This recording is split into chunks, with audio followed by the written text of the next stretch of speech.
بسم اللہ الرحمن الرحیم۔ السلام علیکم ورحمۃ اللہ وبرکاتہ۔ محترم سامعین، تحریک اور کارکن کتاب کا چوتھا ایپیسوڈ، جس میں پہلا چیپٹر کا دوسرا عنوان کا مطالعہ جاری ہے، دعوت اسلامی کے 3 نکات۔ اگر ہم اپنی اس دعوت کو مختصر طور پر صاف اور سیدھے الفاظ میں بیان کرنا چاہیں تو یہ 3 نکات یعنی کہ 3 پوائنٹس پر مشتمل ہوگی۔ پہلا یہ کہ ہم بندگان خدا کو بالعموم اور جو پہلے سے مسلمان ہیں ان کو بالخصوص اللہ کی بندگی کی دعوت دیتے ہیں۔ دوسرا نقطہ یہ ہے کہ جو شخص بھی اسلام قبول کرنے یا اس کو ماننے کا دعویٰ یا اظہار کرے،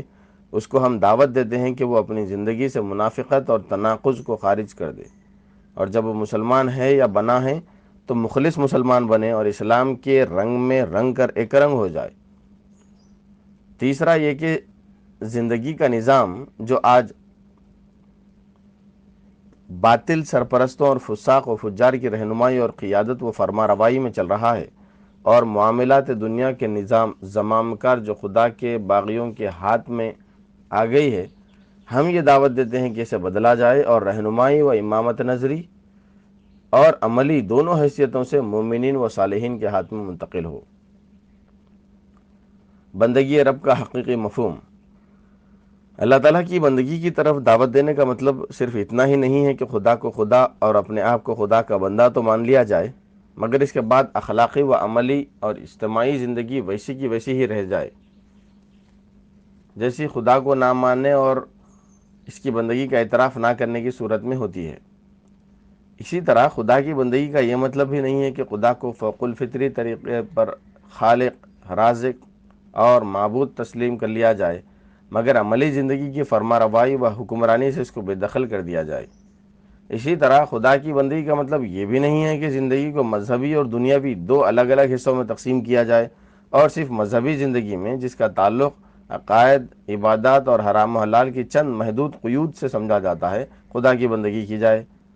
باقی رہے دنیاوی معاملات جو تمدن یعنی کہ سویلائزیشن، معاشرت، سیاست، معیشت، علوم و فنون اور ادب وغیرہ سے تعلق رکھتے ہیں، تو ان میں انسان خدا کی بندگی سے بالکل آزاد رہے اور جس نظام کو چاہے خود وضع کرے یا دوسروں کے وضع کیے ہوئے کو اختیار کر لے۔ بندگی رب کے ان سب مفہومات کو ہم سراسر غلط سمجھتے ہیں، ان کو مٹانا چاہتے ہیں، اور ہماری لڑائی جتنی شدت کے ساتھ نظام کفر کے ساتھ ہے، اتنی ہی بلکہ اس سے زیادہ شدت کے ساتھ بندگی کے ان مفہومات کے خلاف ہے، کیونکہ ان کی بدولت دین کا تصور ہی سرے سے مسخ ہو گیا ہے۔ ہمارے نزدیک قرآن اور اس سے پہلے کی تمام آسمانی کتابیں اور محمد صلی اللہ علیہ وسلم اور آپ سے پہلے کے تمام پیغمبر جو دنیا کے مختلف گوشوں میں آئے،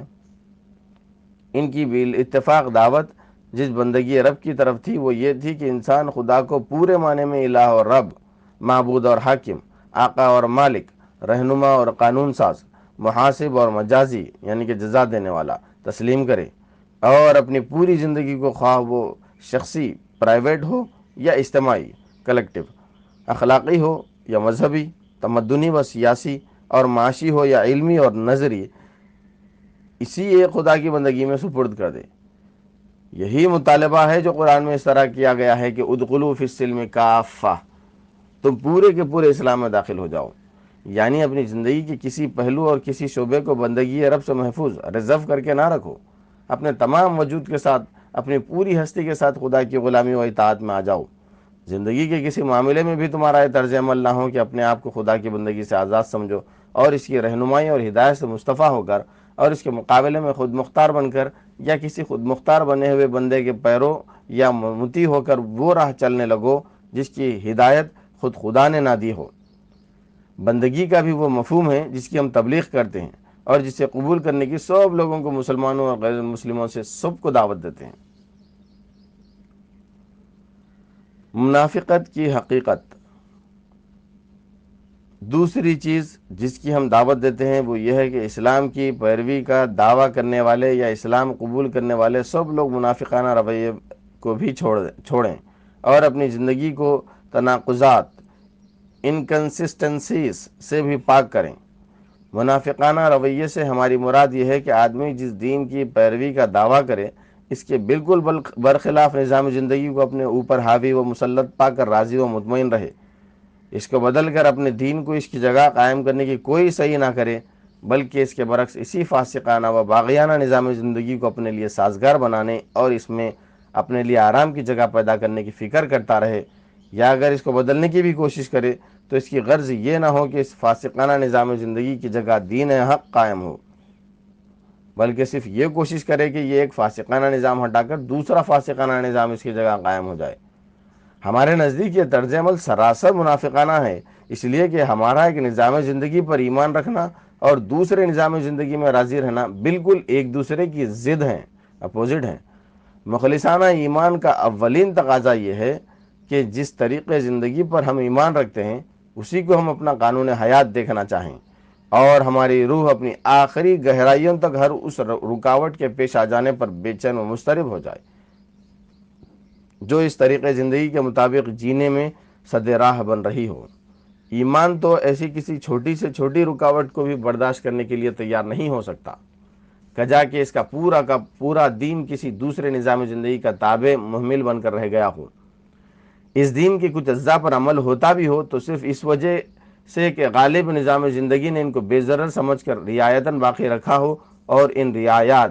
کنسیشنز کے ماسوا ساری زندگی کے معاملات دین کی بنیادوں سے ہٹ کر غالب نظام زندگی کی بنیادوں پر چل رہے ہوں، اور پھر بھی ایمان اپنی جگہ نہ صرف خوش اور مطمئن ہو بلکہ جو کچھ بھی سوچے اسی غلبہ کفر کو اصول موضوعہ کے طور پر تسلیم کر کے سوچے۔ اس قسم کا ایمان چاہے فقہی اعتبار سے معتبر ہو لیکن دینی لحاظ سے تو اس میں اور نفاق میں کوئی فرق نہیں ہے، اور قرآن کی متعدد آیات اس بات پر شاہد ہیں کہ یہ حقیقت میں نفاق ہی ہے۔ ہم چاہتے ہیں کہ لوگ بھی اپنے آپ کو بندگی رب کے اس مفہوم کے مطابق جس کی ابھی میں نے تشریح کی ہے خدائے واحد کی بندگی میں دینے کا اقرار کریں، ان کی زندگی اس نفاق سے پاک ہو۔ بندگی حق کے اس مفہوم کا تقاضا یہ ہے کہ ہم سچے دل سے یہ چاہیں کہ جو طریقے زندگی، قانون حیات، جو اصول و تمدن و اخلاق و معاشرت و سیاست، جو نظام فکر و عمل اللہ تعالیٰ نے اپنی انبیاء کے واسطے سے ہمیں دیا ہے، ہماری زندگی کا پورا کاروبار اسی کی پیروی میں چلے، اور ہم ایک لمحے کے لیے بھی اپنی زندگی کے کسی چھوٹے سے چھوٹے شعبے کے اندر بھی اس نظام حق کے خلاف کسی دوسرے نظام کے تسلط کو برداشت کرنے کے لیے تیار نہ ہوں۔ اب آپ خود سمجھ لیں کہ نظام باطل کے تسلط کو برداشت کرنا بھی جبکہ تقاضۂ ایمان کے خلاف ہو تو اس پر راضی و مطمئن رہنا اور اس کے قیام و بقا کی صحیح میں حصہ لینا، یا ایک نظام باطل کی جگہ دوسرے نظام باطل کو سرفراز کرنے کی کوشش کرنا ایمان کے ساتھ کیسے میل کھا سکتا ہے؟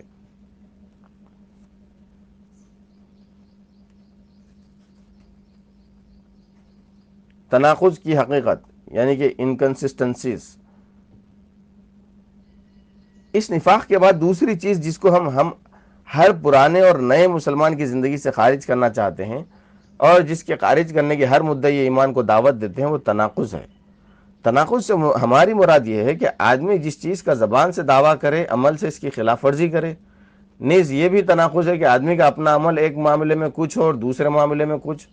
اس لیے اگر کوئی شخص یہ دعویٰ کرتا ہے کہ اس نے اپنی پوری زندگی کو خدا کی بندگی میں دے دیا ہے تو اسے جان بوجھ کر کوئی حرکت بھی ایسی نہ کرنی چاہیے جو بندگی رب کی ضد ہو، اور اگر بشری کمزوری کی بنا پر ایسی کوئی حرکت اس سے سرزد ہو جائے تو اسے اپنی غلطی کا اعتراف کر کے پھر بندگی رب کی طرف پلٹنا چاہیے۔